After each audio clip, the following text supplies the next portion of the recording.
ውጊያኛ አንወድም። በጣም ነው ውጊያ የምንጠላው። እኔ በ14 ዓመት ነው ክላሽ የተሸከምኩት አውቀዋለሁ። ጓደኛ ይበላ ወንድም ይበላ አደገኛ በሽታ ነው የሚያደርግልኛል። ውጊያ ልማት ነው የምፈልግ። ማን ነው ውጊያ የሚወደው? ማን ነው ጦርነትን አለ ልክ የሚያስጨው መዋጋት የማይችለው? ስንዋጋ የለም ስንመለስ ተዋጉ ይለናል። የኛ የጸጥታ ተቋም ለቲፒኤልኤፍ አይደለም የሚዘጋጀው። የኛ የጸጥታ ተቋም ቲፒኤልኤፍን የሚልከውም የሚያስበውም የሚመኘውም የኢትዮጵያን ህልውና እገዳደራለሁ ካለ ኢትዮጵያ የተባለች ድንቅና ታሪካዊ ሀገር አጽንቶ ለማስቀጠል ነው የሚዘጋጀው። እና መጀመሪያ ለምን ተዋጋችሁ የሚል ሐሳብ ያለው ሰው ካለ እኛ አልተዋጋንም ተከላከልን እንጂ ቲፒኤልኤፍ የፖለቲካ ሽንፈቱን እየዋለ እያደረ መቀበል ተቸገረ። እኛ መጀመሪያ እንደምታውቁት ስኪርቱ ብቻ ነው ሐሳብ ብቻ ነው ያለን። ጦሩም ታንኩም ብሩም በነሱ እጅ ነው። ካሸነፍን በኋላ ያንን ሽንፈት መቀበል ስላልቻለ ሽንፈቴን በጉልበት ላሳካው እችላለሁ። አንድም እያበጣበጥኳቸው ያም ካልሆነ በራሴ መትቼ ቲፒኤልኤፍ ሲደመር ሲቀነስ 48 47 49 ዓመት ታግሏል። ቢያንስ ትግራይን ከ81 ጀምሮ እስካሁን እያስተዳደረ ነው። 30 ምናምን ዓመት ባለፉት 50 ዓመታት ወይም 48 ዓመታት የቲፒኤልኤፍ ትግል የትግራይ ህዝብ ምን አተረፈ ካላችሁ ጥላቻ፣ ጦርነት፣ ልመና። የዛሬ 50 ዓመትም ችግር አሁንም ችግር። የዛሬ 50 ዓመትም ኢንፍራስትራክቸር የለም ዛሬም የለም። የዛሬ 50 ዓመትም ስደት አለ አሁንም ስደት አለ። አንዳንዶች በ50 ሀገር የሌላ ሀገር ያደርጋሉ በቁጥርም በስፋትም ከትግራይ የሚያንሱ። አንዳንዶች ደግሞ እነሱ 50 ዓመት ኮብራ ይቀያይራሉ። ሰው እዛው ነው። በቲፒኤልኤፍ አጠቃላይ ትግል 1000 2000 5000 10000 የዛ አካባቢ ሰዎች ኮብራ መጥተው ሊሆን ይችላል። የትግራይ ህዝብ ግን ምንም አላገኘም። ይሄን እንኳን ቆሞ ለማሰብ ይሄን እንኳን ቆሞ የኛ መፈጠር ምንድነው ቲፒኤልኤፍ ከናካቴው ባይፈጠር የትግራይ ህዝብ ምን ያጣ ነበር ብሎ እንኳን ለማሰብ ዝግጁ አይደለም። ከናካቴው ባይፈጠር አንዳንዶች አሁንም ፓርቲ ስንሆን በእኛ ፕሬዘንስ በእኛ መፈጠር በህዝባችን ላይ ምን ቫልዩ አድ እናደርጋለን የሚለው አብረን ካላየን በስተቀር መፈጠርና እድሜ መቁጠር ብቻ ዋጋ የለውም። የኛ መሻት በውጊያ የተገኘውን ድል በሰላም መድገም ነው። በውጊያ አትፈርስም ብለን ሀገር አስቀጥለናል። ኢትዮጵያ በልማት ጎዳና ላይ ነው ያለችው፣ ጥያቄ የለውም። ይሄ ብዙ ፈተናዎች መቋቋም የሚችል ተቋም እየገነባች ነው፣ ጥያቄ የለውም። አይታችሁታል።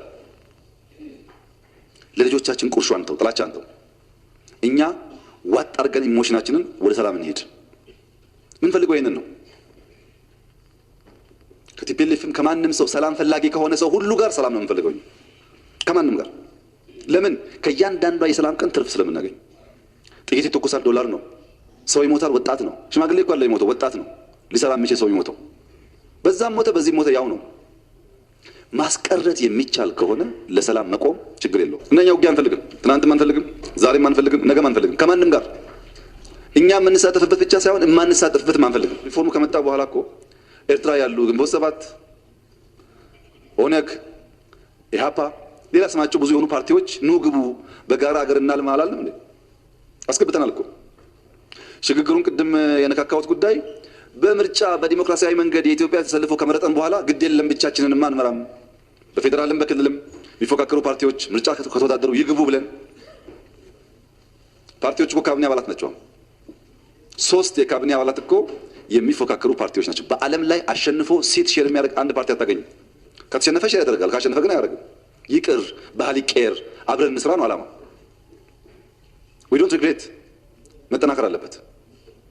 አንዳንዶቹ ግጭት በገጠመን ወቅት እዚህ ፓርላማ ያሉ ሰዎች ጭምር ከብልጽግና አባል ባልተለየ ሁኔታ ኢትዮጵያ ሊከላከሉ ተሰልፈዋል። ለዚህ ፓርቲ የሚለው ጉዳይ ሁልጊዜ የማይሰራ አንዳንዴ በትብብር ልንሰራ የምንችልባቸው ሁኔታዎች እንዳሉ ስለሚያመላክት ስልጣን ብንጋራ ችግር የለው፣ አብረን ሀገር ብናለማ ብናቀና ችግር የለው። ምንድነው የነበረው ችግር ያላችሁ እንደሆነ ጽንፈኝነት፣ ጥላቻ፣ ብሔር መጥላት፣ ሰው መጥላት። ጥላቻ መርዝ ነው። ተሰብስበው ኮንፈረንስ ምናምን ብሎ ተቀምጦ ሳያፍር እኮ ነው አፍሪካ በረሃብ ትሰደዳለች ይችላል። አፍሪካ ኤክስፖርት ታደርግስ? እንደዚህ አይነት ጫዋታዎች አሁን ድርድር እንደሚባለው ሳይ ድርድር በጣም ይገርመኛል። እኔ ክራፍት የሚደረግበት መንገድ አዚፍ ለሰላም መነጋገር የከፋ ነገር የሆነ ይመስል ሆን ብሎ ቁጭ ብሎ የሚሰራ ሰው አለ። ለምን? በውስጣችን መጠራጠር፣ በውስጣችን መባላት ለመፍጠር የሚደረግ ሙከራ ነው። እና ሰላምን በሚመለከት በቨርቹዋልም በፊዚካል የሚደረግ ማንኛውም ጥቃት አቅም በፈቀደ መጠን ለመከላከልና ኢትዮጵያን እንደ ሀገር ለማስቀጠል ይሰራ ነው ያለው። ይሄ እንደተጠበቀ ሆኖ በሰላም የሚገኝ ማንኛውም ድል ደግሞ ካለ ማንኛውም ደግሞ ውጤት ካለ ማክሲመም ሰላም ለማምጣት እንሰራለን። አሁን ሪፖርት አስፈጻሚ ሲቀርብ ወዲያው ለህዝባችን ዲክለር እናደርጋለን። በእነዚህ ፖይንቶች ለመነጋገር ዝግጁ ነን ብለን ለመነጋገር እኮ የምንፈልግበት ምክንያት በጣም ብዙ ነው። ዓለም በሙሉ እኮ ነው የሚያናገረን። እናንተን የሚያክል ሀገር እንዴት ራሱን ችግር አይፈታም እያለ እኮ ዓለም በሙሉ ያናገረናል። አይ ግድ የለም እኛ እንዋጋለን አይባልም። ከዓለም ጋር እኮ የምንኖረው በዚህ በኩል እየለመንክ በዚህ በኩል ደግሞ እየፎከርክ እንዴት ይሆናል? አይሆንም። የግል ክብር ብቻ ሳይሆን የሀገር ጥቅም ይጎዳል። ይሄን ታሳቢ ያደረገ አካሄድ መሄድ ጥሩ ነው። ሰላም ከመጣ ነምበር 1 ተጠቃሚ ትግራይ ነው። አንደኛው መፈናቀል ብላለች እህቴ፣ አንደኛ የሚጠቀመው የትግራይ ህዝብ ነው። ከፍተኛ ችግር ላይ ስለሆነ ይሄ ፓርላማም ለዚያ ህዝብ መቆርቆር አለበት። ከሆነ ድንበር ቦታ ብቻ ሳይሆን ትግራይ ላይ ስደት፣ ረሃብ፣ ችግር እየበዛ ነው። ሰዎቹ እንደ ደንታ የላቸውም። ጄኔሬተራቸው ነዳጅ ካገኘ እነሱ የፓወር ጉዳይ ይሿቸው አይደለም።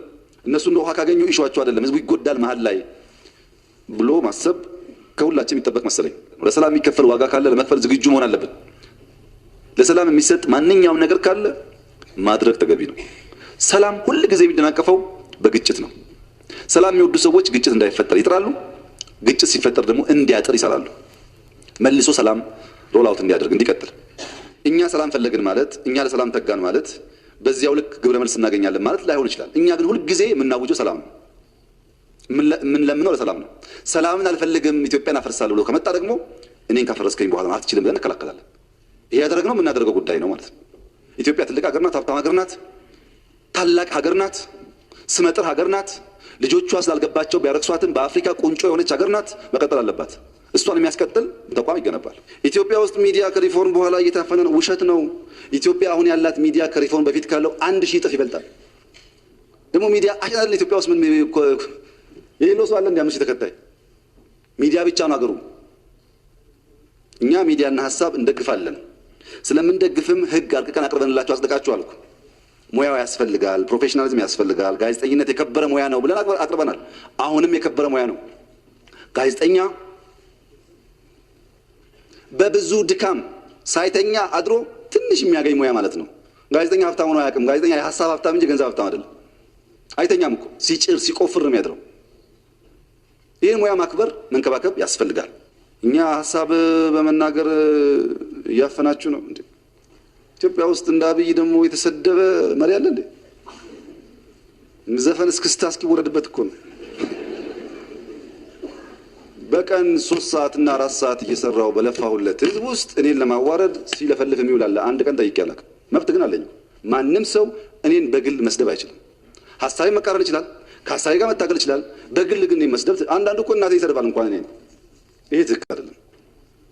እንደ መብት መታየት የለበት።